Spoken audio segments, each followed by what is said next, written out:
Sisters, இன்னைக்கு nurse யாராவது இருக்கிறீங்களா? சவுதி அரேபியாவுக்கு அதை பற்றி தான் நம்ம பார்க்க போகிறோம். பாருங்கள் என்னென்னு. சவுதி அரேபியா உங்களுக்கு தெரியும், ஒரு முஸ்லீம் கண்ட்ரி தான். ஆனால் இப்போது நர்ஸாக போகக்கூடியவங்க இதில் வந்து மேல் நர்ஸ் கேட்டிருக்காங்க. ஓகே, நர்ஸில் ஆம்பளை நர்ஸு பொம்பளை நர்ஸ், அதில் மேல் நர்ஸ். அது வந்து அவங்க ஒரு ட்ரைனிங் சென்டர் நடத்துகிறாங்க நர்ஸுக்கு. அதுக்கு தான் சவுதி எங்கே இருக்குன்னு பார்த்தீங்க மேப்பில். நான் ஏன் இதெல்லாம் அனுப்புகிறேன், எல்லாவங்களும் தெரிஞ்சிருக்கும், தெரியாதவங்களும் இருப்பாங்க இல்லையா? அப்போ இந்த மேப்பை பார்த்தா அவங்களுக்கு புரிஞ்சிடும். அதுக்காக தான் இந்த மேப் அட்டாச் பண்ணுறது, தெரிஞ்சுக்கிறதுக்காக. ஓகே, ஸோ இதில் தெளிவாக கொடுத்துருக்கு மேல் நர்ஸ், அதில் பிஎஸ்சி ஜிஎன்எம். ஓகே, இவங்க அதுக்கு தான் பிஎல்எஸ் ட்ரைனிங் சென்டர். பிஎல்எஸ்னால் என்ன? நர்சிங்குள்ளது தான் அந்த பிஎல்எஸ் ட்ரைனிங் சென்டர் சொல்கிறாங்க. கீழே பாருங்கள், ஏஹெச்எஸ் சர்டிஃபிகேட் இன்ஸ்ட்ரக்டர்ஸ். இன்ஸ்ட்ரக்டர்னாலே என்ன? நம்ம டீச்சர், நர்சிங் டீச்சர்னு வச்சுக்கலாம். அதான் அவங்க, அதுதான் மேல் நர்ஸ். ஓகே, அப்போது இதில் என்ன இருக்குன்னா பிஎல்எஸ், ஏசிஎல்எஸ் அண்ட் பிஐஎல்எஸ் இன்ஸ்ட்ரக்டர்ஸ்.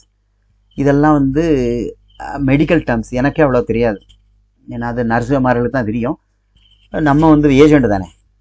இப்போ இதை பார்க்குறவங்க இந்த பிஎல்எஸ், ஏசிஎல்எஸ், பால்ஸ் இன்ஸ்ட்ரக்டருக்கு எலிஜிபிலிட்டி ஆவீங்களா அண்ணா நீங்கள் அப்ளை பண்ணலாம். ஓகே, இது 10 hours டியூட்டி பார்த்துருங்க. 6 நாள் வேலை, 1 நாள் வெள்ளிக்கிழமை லீவு. ஓகே, அது இதுக்கு வந்து மினிமம் சேலரி 4000 சவுதி ரியால்ஸ்லேருந்து 5 கொடுக்குறாங்க. இப்போ இது வயசு 40 வரைக்கும் எடுக்கலாம். நீங்கள் டாக்குமெண்ட்ஸ்லாம் அனுப்பிச்சிட்டிங்கன்னா உங்களுக்கு அவங்களே அங்கேருந்தே இன்டர்வியூ பண்ணிடுவாங்க பேசி. இதுக்கு ப்ரோமெட்ரிக்கு தேவையில்லை பார்த்துருங்க. ஏன்னா இன்றைக்கி இன்ஸ்ட்ரக்டர் தான். இன்ஸ்ட்ரக்டர்னா கற்றுக் கொடுக்குறவங்க. ஓகே, அதனால் அது தேவையில்லை. நர்ஸாட்டு வேலை பார்க்குறவங்களுக்கு தான் ப்ரோமெட்ரிக் சவுதியில் தேவை. இவங்க நர்சிங் ஃபீல்டில் இன்ஸ்ட்ரக்டராக வருவாங்க.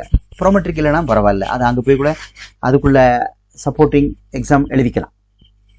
ஓகே, ஒரு வேலை தேவைப்பட்டுச்சுன்னா நம்ம ப்ராசஸ்க்கு முன்னாடி இங்கே பண்ணிட்டு போயிடலாம். 2 மாதம் ஆகும் ப்ரோமெட்ரிக்கு அந்த ப்ரொசீஜர்லாம். சரி ஆகட்டும், ஆக மொத்தம் இது தொட்டாலே 3 மாதம் ஆகிடும். உடனே டக்கு நாள் ஏறி போயிட முடியாது, மெதுவாக தான் ப்ராசஸ் நடக்கும். ஸோ மேல் நர்ஸாக இருக்கக்கூடியவங்க, அதுவும் இந்த பிஎல்எஸ் ட்ரைனிங் சென்டரில் வேலை பார்க்குற மாதிரி கீழே சொன்ன இந்த தகுதிகள் உங்களுக்கு இருந்தால் நீங்கள் தாராளமாக அப்ளை பண்ணலாம். ஓகே, இதுக்கு சர்வீஸ் சார்ஜ்னு ஏதாவதுச்சுன்னா 150 டிக்கெட்டோட சேர்த்து வரும். ஓகே, அது அவங்க கட்டிடுவாங்க, அது ஒன்றும் பிரச்சனை இல்லை. ஏன்னா மாதம் 1,10,000 சம்பளமே வந்துடும். ஓகேவா? அதுக்கும் இது நிறையெல்லாம் எடுக்க மாட்டாங்க. 10 பேர் அப்ளை பண்ணால் 2 பேர் எடுப்பாங்க. இது யாராக இருந்தால் பண்ணுங்கள், ட்ரை பண்ணி தரலாம். ஓகே, நான் ஒன்றும் விடுறதில்லை. ஏன்னா நம்மகிட்ட வர வேகன்சி அவங்க சொல்கிறாங்க, இது போடுங்க சார், கண்டிப்பாக ஒரு 2 கேண்டிடேட் கிடச்சா கொடுங்கன்னு. அதனால தான் செய்கிறோம். ஓகேவா? மறக்காமல் சப்ஸ்கிரைப் பண்ணுங்கள், நண்பர்களுக்கு ஷேர் பண்ணுங்கள். ஒருவேளை உங்களுக்கு சூட்டபிளாக இல்லைனா அவங்களுக்கு அது சூட்டபிள் ஆகக்கூடாது இருக்கலாம், பிரயோஜனமாக இருக்கலாம். ஓகே, என்கிட்ட பேச போகிறாங்க எல்லாமே. இது வரைக்கும் கேண்டிடேட் நான் மட்டும் தான் பேசுகிறேன். பேமெண்ட் வாங்கினாலும் என் அக்கௌண்ட்டில் தான் நான் தான் வாங்குகிறேன், செஞ்சு கொடுக்குறேன், திருப்பி கொடுக்குறேன். அது என்ன பொறுத்தது.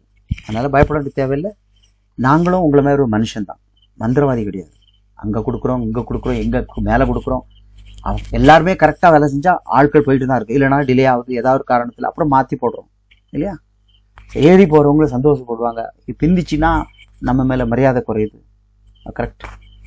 நம்ம மனசளவில் யாருக்கும் துரோகம் பண்ணுறதில்ல, யாரையும் ஏமாத்த நோக்கத்தில் நம்ம செய்யலை. ஏஜென்ட்கள் அப்படித்தாங்க, தாக்கு பிடிக்க முடியாமல் தான் மூடிட்டு போயிடுறாங்க. அதே நீங்கள் சிந்திக்கணும். அவன் ஒரு அரசாங்கமே பாஸ்போர்ட் தானே கொடுக்குது அரசாங்கம், யாருக்காவது வேலை வாங்கி கொடுக்குதா இல்லையா?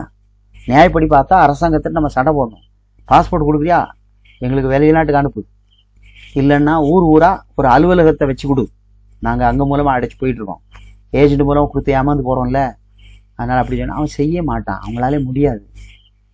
அதனால தான் அந்த ஏஜென்ட் கிடந்து செஞ்சுக்கிட்டு தெரிஞ்சவன் செஞ்சுக்கிறான், தெரியாதவன் விட்டுட்டு ஓடி போயிடான். புரியுதுங்களா நான் எதுக்காக சொல்கிறேன்னு? ஆனால் வேறு வழி இல்லை. இன்னும் 40 வருஷம் 50 வருஷம் ஆனாலும் இதே தான். பாஸ்போர்ட் எடுத்துட்டு அவன்கிட்ட ஓடுறது, இவன்கிட்ட ஓடுறது, பாம்பேல கொண்டு பணத்தை கட்டுறது, சண்டிகாரில் கொண்டு மெடிக்கல் முடிக்கிறது, ஒன்றும் புரியுதுங்களா? அதெல்லாம் வேஸ்ட். நம்ம ஊருக்குள்ளே இருக்கிற ஏஜென்ட்டே அன்பாக பழகி எடுத்து வேலை வாங்கிக்கிட்டீங்கன்னா ஏறி போயிட்டே இருக்கலாம். நிறைய பேர் படித்தவங்களை நீங்களே ட்ரை பண்ணி ஏறி போகலாம். ஆனால் எப்படி ட்ரை பண்ணாலும் ஒரு ஃபெயிலியரில் தான் முடியும். தட்டி தடுமாறி தான் வெளிநாட்டு போய் சேர்றீங்கன்னு நான் சொல்கிறேன். அதுதான் உண்மை இல்லையா? ஸோ எனிவே நமக்கு நேரம் நல்லா இருக்கணும், ஆண்டவனை நம்மளும் பிரார்த்திச்சுக்கணும், நம்ம காரியம் நல்லபடியாக நடக்கணும்னு நீங்கள் தான் வேண்டிக்கணும். மை டியர் ஃப்ரெண்ட்ஸ், நாங்கள் எங்களால் முடிஞ்ச வரைக்கும் நாங்கள் செஞ்சு தரோம். தேங்க்யூ. அடுத்த வீடியோவில் சந்திப்போம்.